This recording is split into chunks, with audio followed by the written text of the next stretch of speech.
지금 여러분은 건강 노하우를 전해드리는 닥터하우스와 함께하고 계시고요. 이번엔 다른 선생님을 모셨습니다. 안녕하세요. 머리카락 씹는 의사 강민호 원장입니다. 선생님, 지금 방금 그 머리 씹는 의사라고 하셨나요? 오늘 주제랑 그게 관련이 있습니까? 네, 그렇습니다. 지난 8월 22일이 처서였죠. 처서라 하면은 더위가 물러난다. 즉 가을이 온다는 얘기입니다. 네. 가을이 오면 낙엽이 지겠죠. 그렇지. 바로 이렇게.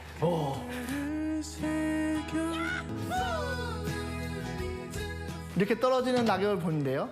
그래서 이번 주제는 낙엽처럼 떨어지는 머리카락, 탈모입니다. 아, 맞습니다. 이 탈모로 고민하시는 분들 진짜 많거든요. 네. 예, 통계라도 알 수 있는데 탈모 환자가 2018년도에는 22만 5천 명, 2020년에는 23만 4천 명, 2022년에는 24만 8천 명으로 계속 늘어나는 추세죠. 또 심지어는 또 과거보다 탈모 연령이 굉장히 젊어졌어요. 가장 많이 진료를 본 연령대가 30대, 40대입니다. 탈모라는 게 대체 어떤 이유에 생기는 겁니까? 사실 원인은 굉장히 다양합니다. 첫 번째로 원인을 일으키는 것은 호르몬이라고 볼 수 있는데요. DHT라는 호르몬이 문제입니다. DHT라는 호르몬은 남성 호르몬에서 변형이 된 건데요.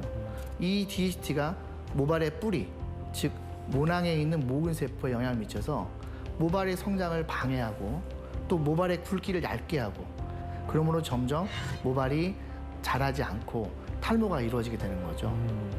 두 번째 원인은 유전입니다. 저는 진료할 때 탈모 환자가 오시게 되면 항상 가족력을 물어보거든요.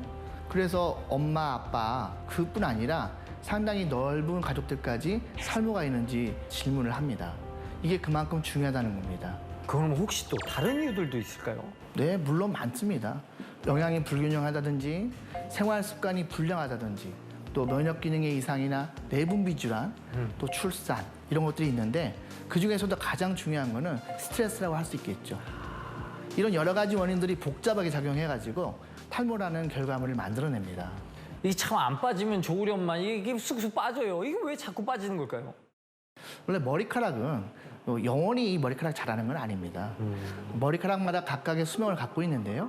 보통 한 3년에서 6년 정도 머리카락이 성장을 합니다. 어느 정도 시간이 지나면은 약간의 빠지는 과정을 가지게 되죠. 그러다 다시 한번 올라와서 성장을 하게 되는 겁니다. 이 과정을 성장기, 퇴행기, 휴지기라고 표현하는데요. 성장기가 되게 짧아지고 휴지기가 길어지고 그다음에 또 그렇게 균형이 깨지게 되면 머리카락의 탈모가 시작되는 겁니다. 이 탈모가 이게 그냥 머리카락이 몇 개 없는 건데 이게 스트레스가 엄청 심하단 말이죠. 맞습니다. 이 성별이나 나이에 관계없이 탈모는 극심한 스트레스를 주게 되죠. 제가 담당하던 20대 여자분도 어렸을 때 이마가 넓다 그런 느낌을 많이 받았는데 성인이 되니까 더 넓어지는 거예요. 그래서 치료를 받으셨습니다. 또 20대 남자분이 계시는데요. 이분은 집안 내력이 있어요. 가족력이 있으니까 약도 좀 먹고 관리도 하고 또 그런 아주 꼼꼼하게 했는데 그래도 결국은 이마가 넓어지고 M자가 생기니까 저희 병원에 와서 치료를 하시게 됐습니다. 이게 탈모도 그러면 치료할 수 있는 건가요? 네, 뭐 약한 경우에는 약을 먹거나 바르는 것도 하고 또 관리를 좀 받아서 유지할 수가 있는데 상태가 심해지면은 모발 이식 수술을 권하죠. 모발 이식 수술은 아주 건강한 모발을 뽑아내서 우리가 필요한 부위에 모발을 옮겨 싣게 되는 겁니다. 모발을 얻는 방법에 따라서 절개식과 비절개식으로 나누게 되는데요. 또 비절개식도 뒤에서 머리를 얼마나 쉐이빙하냐에 따라서 완전 삭발, 또 부분 삭발, 무삭발로 나눠지게 됩니다. 비절개식은 이 모낭마다 방향이 각각 다릅니다. 네. 그래서 저희가 이런 식으로 채취할 때 모발이 채취하는 과정 기계가 들어가게 됩니다.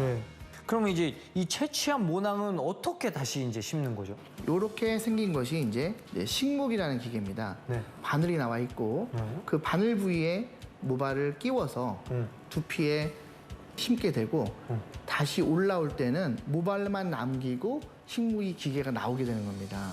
그런데 이 식무기도 다양한 사이즈가 필요해요. 왜냐하면 각각 모낭 사이즈가 다르지 않습니까? 그래서 그 모낭 사이즈에 맞게 다양한 사이즈의 식무기를 가지고 있어야 되는 겁니다. 혹시 환자들이 더 선호하는 수술이 있습니까? 이 삭발이나 후두부 절개 없이 모낭다리로 채취 이식하는 무삭발 비절개 모발 이식을 점점 많이 찾으시는데요. 이게 수술 후에 일상생활 복귀가 빨리 가능할 뿐더러 비교적 티도 덜 나서 또 특히 사람들을 많이 만나는 직업을 가진 분들은 많이 선택하시고요. 수술 시간을 단축시키고 또 모낭 손상을 최소화할 수 있는 노하우하고 테크닉이 필요합니다. 아플까봐 무서워서 이 통증에 대한 걱정 때문에 못 하시는 분들도 있거든요. 이거 아프지 않나요? 근데 그게 걱정하실 필요가 없는 게 요즘에 이제 국소마취뿐 아니라 국소마취 할 때 통증도 줄이기 위해서 약간의 진정하는 약이 들어가요. 그래서 두 가지의 마취가 들어가기 때문에 그렇게 걱정하실 일이 아닙니다. 그럼 이제 이식한 후에 이거 지켜야 되지. 얼마나 소중합니까? 이거 지켜야 되는데 이거 어떤 노력이 좀 필요할까요? 보통 2주간은 굉장히 충격을 가하거나 또는 과도한 운동 같은 거 좀 자제해야겠죠.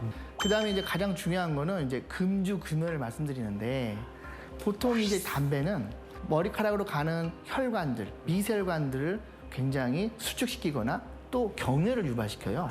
그래서 신생혈관도 만들어져야 하는 이 과정에 결국은 굉장히 생착률을 떨어뜨립니다.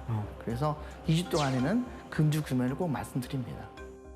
자, 오늘 탈모의 정체부터 예방법, 치료법까지 알려주신 강민호 선생님 고맙습니다. 감사합니다. 다음 이 시간에도 알찬 정보로 다시 돌아오도록 하겠습니다. 지금까지 닥터하우스 MC 이정수였습니다.